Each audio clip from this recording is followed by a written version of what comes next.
Harry Potter is going to be adapted into a television series on HBO Max. They're looking to make this 7 seasons long, with each season being one of the books. One thing that I find is really interesting about this is they might actually be able to do it without aging out the kids too fast now. Like, one of the hardest part about making the movies is like they suddenly hit puberty and then you're in a race against the clock to get the movies done. The third movie, their voices are just cracking like Hi, this. Harry. It's nice to meet you, Ron. Yeah, their voices are all over the place. So it will be interesting to see that, first of all. The second thing is, this is my take on this. There's literally no one that has made a property that's got more landmines around it right now than just about anything J.K. Rowling does, and it better be worth the money. You better get your return on investment, those at least as much as Hogwarts Legacy is getting, but I don't think that's what's going to happen. All of the controversy that followed Hogwarts Legacy goes away once you start playing the game. If you're watching the shows, those controversies will follow it the whole way through. Like, once you purchase the game, you've purchased the game. The game right? releases one time. And the show releases exactly. constantly for 7 years, supposedly, or more. Exactly. If they're taking, like, I don't know why they always do this, but they take like 2 years to renew seasons these days, or longer sometimes. Sometimes. I mean, sometimes they get renewed right away after. It depends on the numbers. It was a lot easier to know how to do that back when it was on television, because you had very clear statistics that everyone could look at from Nielsen that could tell you whether it was worth renewing a show or not. Mm-hmm. Now that's not really the case. So this is the thing. It's gonna suck. It's a landmine all the way around. Rowling will have to be involved because of how much power she has over the franchises. She will not be allowed to be the showrunner, and I actually think that that's the right thing to do, because she does not know how to. Experience. She's not a director. She's not a script writer. She's proven that over and over again. She's a fine writer. Fine. You are not a script writer. That is not the same thing. She's already done all the damage by changing all the characters in, like, oh, this character, now Dumbledore's gay, now Hermione was suddenly black. She's already set herself up for failure with the casting, which is now going to be an extremely emotionally charged process. And I predicted a long time ago that most of the people that whenever a Gen Xer or a older millennial would get mad when they would race swap a character, and the young millennials and younger would say, oh, why do you care so much? Why does it bother you so much? This is when they will finally understand why it bothers so many people, right? Because if they end up hiring Jonathan Majors to play Harry Potter, oh, come on, that'd be funny, right? Jonathan Majors can play adult Harry Potter. After his Me Too, though? Yeah. So, like, they will have trouble pleasing anyone in the course of making something like this. And Rowling's not going to stop tweeting. Imagine if the original cast were willing to come back and we just don't acknowledge that they're adults. Like they were supposed, like everyone wanted them to do with, they wanted to make a new Home Alone with Macaulay Culkin, but you just never acknowledge the fact that he's like in his 40s rather than 9 years old. We pretend not to see it. Or no, it'd be even funnier if they de-age them. Oh, but that would be creepy. That would be like super de-aged. Just make the whole thing AI. Yeah, you could like now. Just like actually bring the book character to life. Uncanny Valley. Like Rowling won't be the showrunner, but she will be involved. In fact, they mention it here. They say Rowling will be involved in the Harry Potter remake for HBO, so she can ensure it remains loyal to her original material. Well, what original material? The books, all of the revisions you made after the books already came out, all of the Fantastic Beasts, all that stuff. And here's the thing. Now people are very mad, and there is no group of people in the world that is more confused and angry than people who like love Harry Potter but hate J.K. Rowling, to the point where I actually kind of feel bad for them. No. Like they've got this like deep attachment to something, but then can't they can't like reconcile what their love for this franchise meant as it was when they were children to what they have now been told by the media J.K. Rowling represents. I've got some tweets here. I've actually got several pages of tweets here from people. The first is from the Screen Rant article.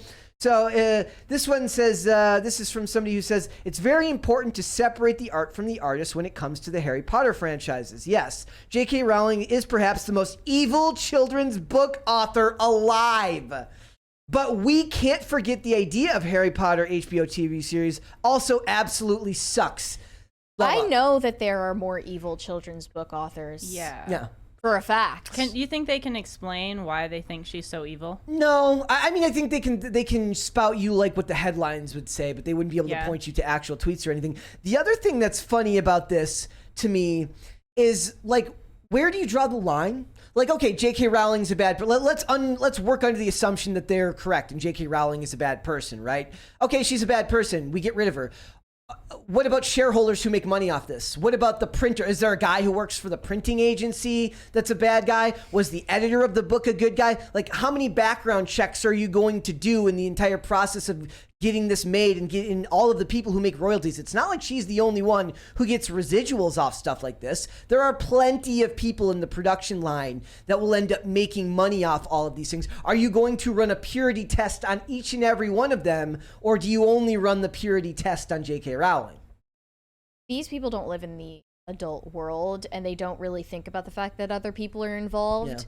They think that just like the food they buy from the store suddenly appears on the shelf and that is where it originated. Yeah. Also, when a TV series comes out, it just shows up they put it in the TV box and then you just click the button and that's how it shows up. There are no people involved in the development of it. It doesn't have consequences that ripple out, butterfly effect for literally thousands of people, millions of people. It's one of the reasons I'm actually more lenient. I'm so lenient on a lot of media. Is like once you've gone through that process, how much work goes into getting stuff like this made, and the fact that good stuff gets made at all, given all of the restrictions on Hollywood, both financial and social, given how they seem to self-segregate themselves and impart all of these rules on themselves. I'm actually amazed anything good gets made. Like the fact that the show Reacher turned out as good as it did is literally a minor miracle. And we will talk about that a little bit more in Rings of Power. There's some more tweets here. So this lady says, a few years ago, this would have been a dream. Now it's a slap in the face. JKR has destroyed everything that was special about Harry Potter, and there's no universe in which I will support anything that gives a literal villain like her money or recognition. It's ironic that J.K. Rowling kind of created the world that these people now live in. Mm-hmm. Like, she created their imagination of the world, that there are villains and heroes and the 100% like trodden on, oppressed, and then the 100% evil people. And everyone's a Voldemort to them. The problem is outside of that, J.K. Rowling also understands reality. Yeah. And it's a funny thing because they like a lot of problem to them. I mean, a lot of the articles point out they're like J.K. Rowling's come under fire for her political positions. Like her one position, like she agrees with you on literally everything else. She is a feminist to the core in every other way, and she has now been outcast about one tiny issue in a whole realm of issues. Yeah. Everything else she talks about is generic feminism. If I thought that her feminism was something she does performatively, then I would be like, okay, well, your brothers in arms like turning on you is kind of well deserved because you're hypocritically pushing this ideology. But I do actually think that this is an ideology she genuinely subscribes to, and I don't support it with her. But like, I can see that she's at least genuine in believing in it. I've actually got some funnier tweets here that they get worse. They get worse? They get worse. Okay. Harry Potter was the 9/11 of literature, and we need to put a stop to J.K. Rowling and her devious activities that causes. That could be satire. I don't know. I hope that's satire. But I'm not 110% sure. If it's not, good for him. I mean, or if it is, good for him. It's not like in the pantheon, what I would call the pantheon of like the greatest literature in history, but it's not. I wouldn't call it the 9/11 of literature. Did you guys ever hear? There was an article last year by a journalist, E.J. Rosetta, I believe it's Rosetta, and she was assigned the job of writing an article like 20 worst things that J.K. Rowling's ever said, and then she came out with a different article where she said, I investigated all this and I couldn't find anything that's that bad and that I didn't agree with. And since then, I think she was let go from that journalist position, and she's kind of joined the Twitter turf squad, and she's been speaking up about things, and she's a lesbian also, so she's talked about like lesbian spaces being invaded.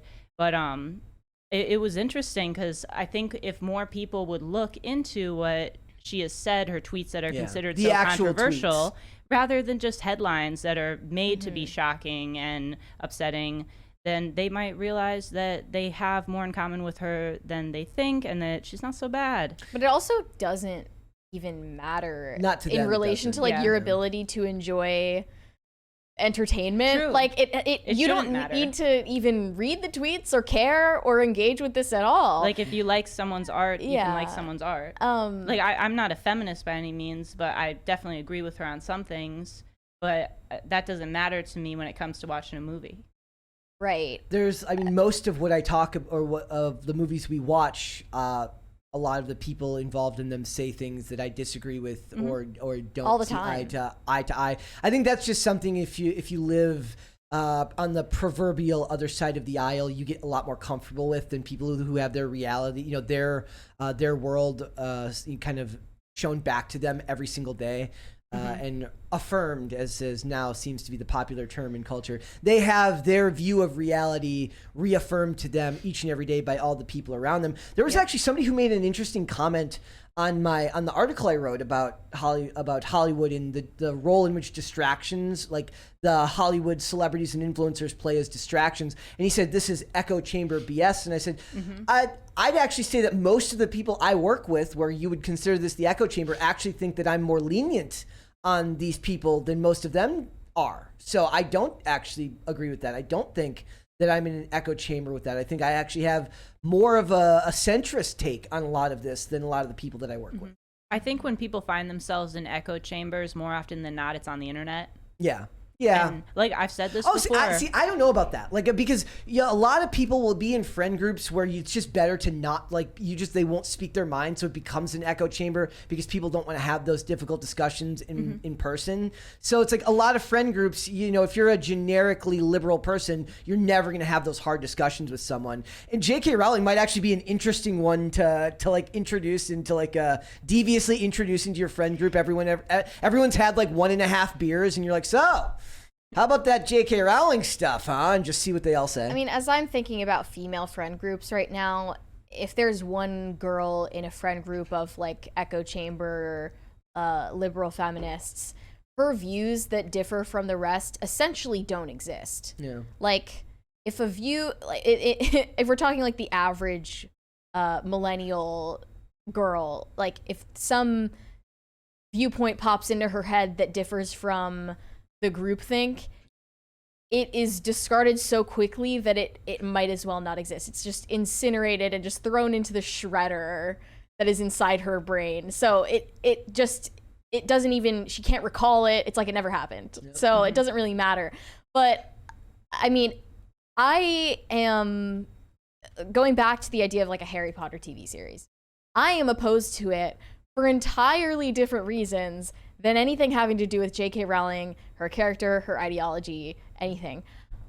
I just think we're going in circles here. We need something new, and millennials are the ones who care about Harry Potter. Zoomers, for the most part, from what I can tell, are not as into it.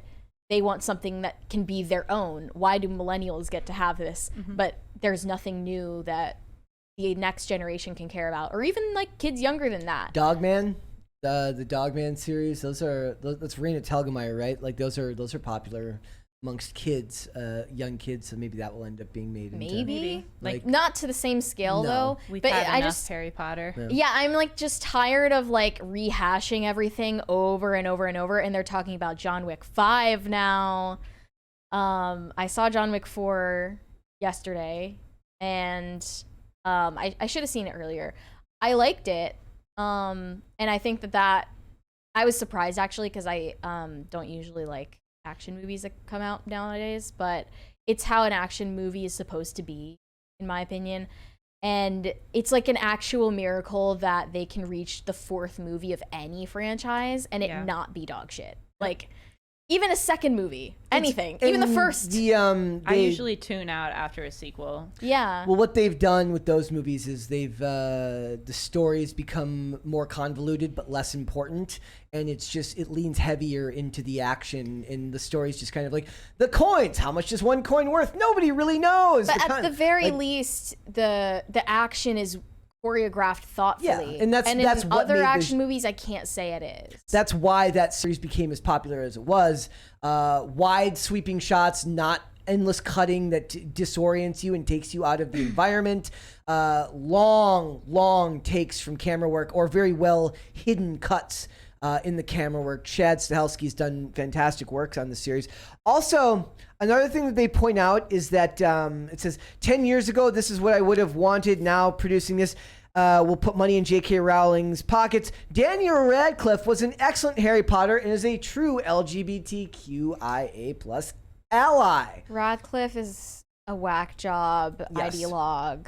Yeah. Really badly. Like, I think he's being held hostage by the Trevor Project. Yeah, it says he promotes gender transitions for children, saying we can trust kids to tell us who they really are. Did you see the thing recently where, like, in New York, what does it even have to do with you? Yeah. They can't choose their bedtime, but they can choose their gender. But right? there's those articles that are coming out in New York and California where they want to like raise the age to like 25 before they'll even consider charging you as an adult, because your brain's not fully developed until you're 25. So they're like, you couldn't possibly have been responsible for your own actions. Good times. There are a lot of inconsistencies and contradictions there. So Harry Potter, look, my take on it is this is one of those situations where it sounds fantastic on paper. We've got 7 whole seasons, which means we've got a full season to flesh out a book rather than the 2.5-hour movie. We've got all of this time. We can adapt it much more accurately. And all of that sounds fantastic on paper, but is infinitely harder to do once you actually try pulling it off in the actual medium. Well, I wouldn't envy the kid who has to play Harry Potter second. Yeah. Daniel Radcliffe. Yeah, that's not great. Or whoever has to play Hermione Granger, like any of these characters that are well known, well liked, you're going to be torn apart by whoever watches it. That's just a fact. And that's why we shouldn't make everything 5 times over. Thanks for watching. Listen to full episodes of Pop Culture Crisis on Spotify. Keep up with us on social media and make sure you subscribe and ring that bell so you never miss the show. Bye, guys.